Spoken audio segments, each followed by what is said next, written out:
Over the last 3 months, there's been a spike in the number of Lassa fever cases in Nigeria, which has led to substantial mortality in some states of the Federation. Nigeria recorded 214 confirmed cases and 39 deaths from Lassa fever across 10 states between December 30th of 2024 and January 19th of 2025. The Nigeria Center for Disease Control and Prevention, in its latest situation report, disclosed that the confirmed cases and deaths were recorded across 43 local government areas across the country.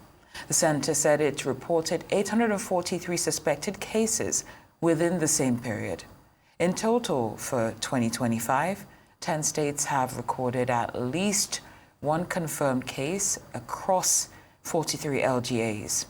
Well, joining us now to discuss this Lassa outbreak in Bayelsa State is epidemiologist Dr. Abaye. Dr. Abaye, many thanks for joining us. Thank you for being with us here on Newsday. Thank you for having me. Now, what makes this current Lassa fever outbreak different from the previous ones that we've seen in terms of the transmission patterns and the fatality rates? Well, basically, there isn't any serious difference. There isn't any significant difference between last year's pattern and this year's pattern. We are still having it within the drier months of the year. We are still having it in the most endemic states first. Perhaps we hope the other states will not report cases, but generally the trend this year is very similar to last year. All right, so talk to us, Dr. Abaye. You mentioned some endemic states. Can you just mention a few of them for us?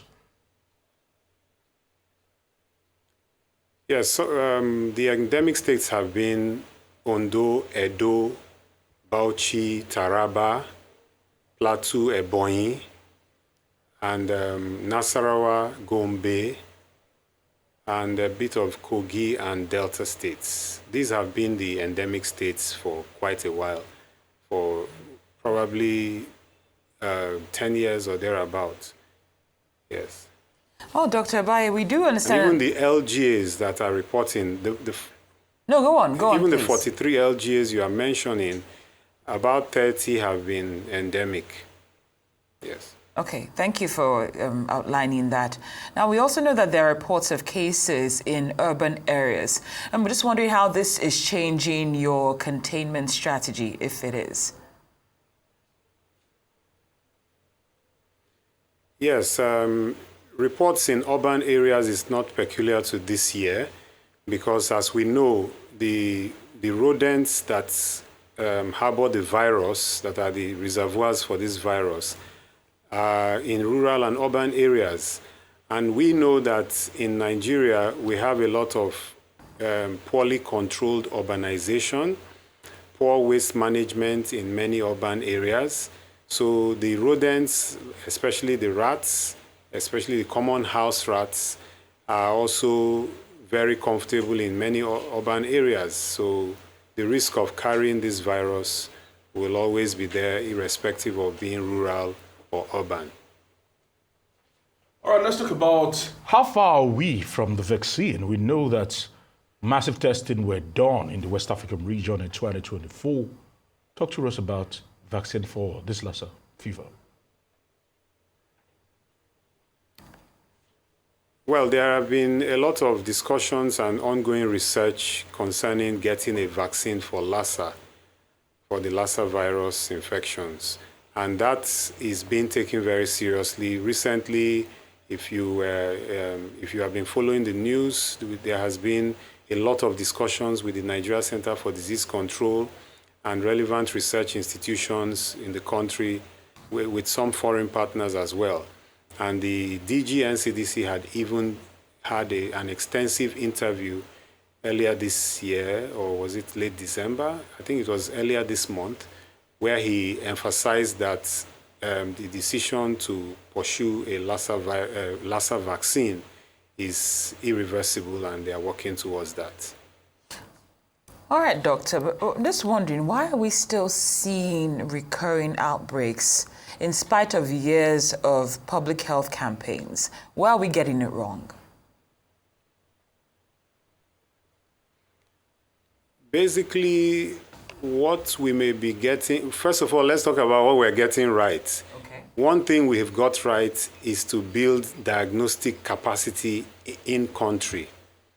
And with the support of research institutions and coordination from the Federal Ministry of Health and the NCDC, a lot has been done to increase diagnostic capacity, provide more labs that can test and confirm the presence of the virus in those patients having the symptoms. So that has helped a great deal. But there's still a lot to be done in terms of understanding the transmission patterns. For instance, the reservoir animals, there are more than 4 species of these rodents that have been implicated, and there are still suspicion of other animals that may still be reservoirs. So that needs to be understood clearly.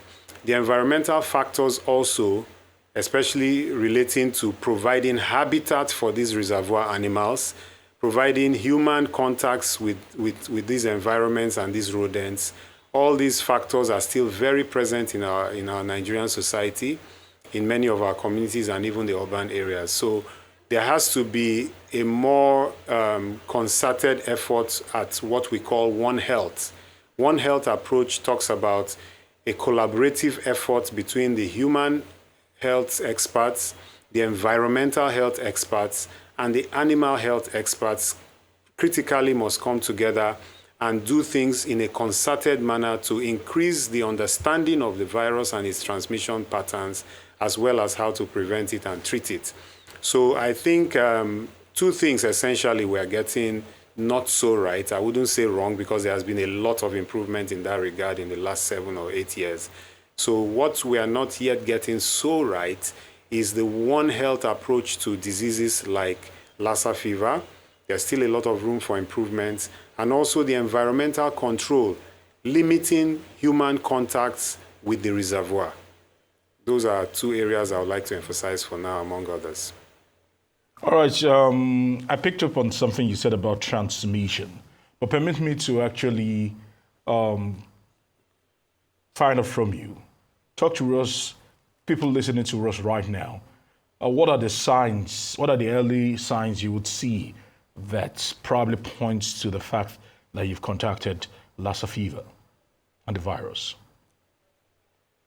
Very important question. First of all, it's important for the public and everybody who cares to know that Lassa fever is one of the many diseases that cause fever, the symptom or sign fever, elevated body temperature. So when you have any fever, you should see a qualified health expert, preferably a doctor, who usually would examine and probably recommend some tests. And beyond that, he is looking at a broad base of differential diagnosis. In other words, he's not just fixed on malaria, especially in these endemic areas, especially in a country like Nigeria, and especially in the drier months of the year when these diseases like Lassa fever are transmitted more. So he would look at a range of diagnoses that cause fever, what we call acute febrile illnesses, acute febrile illnesses. And Lassa fever is one of them. So it's important that we get the health experts to examine every febrile patient in times like this. Now, if they have done other tests and no test is proven, is able to identify the basic tests like malaria and other common bacterial infections that we have, if those tests have proven negative and the patient still has persisting symptoms such as fever, then the doctor is likely going to be thinking about other diseases like Lassa fever. Now, Lassa fever is also in a group of diseases described as viral hemorrhagic fevers. In other words, they are caused by viruses. Their severe forms cause hemorrhage, that is severe bleeding, and they cause fever. So viral hemorrhagic fevers are a number of virus diseases, including Lassa fever. So there's a broad range of differential diagnosis to consider in this season of the year in Nigeria, and I'm sure the appropriate health experts will be doing this once febrile patients present to them.